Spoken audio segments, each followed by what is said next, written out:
अस्सलाम वालेकुम व्यूअर्स। आज मैं आपको रफ़ू करना सिखाने वाली हूँ घर की सादी मशीन पर। इसके लिए आप जो है ना अपने फटे हुए हिस्से पर उल्टी साइड से बुकरम चिपका लें और इसका मैचिंग धागा जो है वो अपनी मशीन पर लगा लें और टांका खुला कर लें।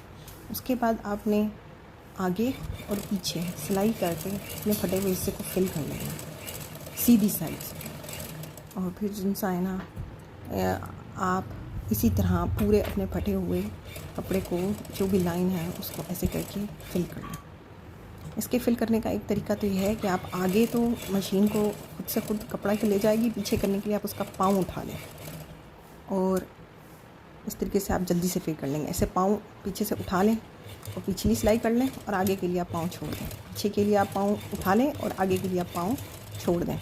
इस तरह आप तेज़ी से करेंगे तो चंद सेकंड्स के अंदर आप फिल कर लेंगे, तो आपका कपड़ा बहुत ही अच्छा रफ़ू हो जाएगा चंद सेकंड्स में।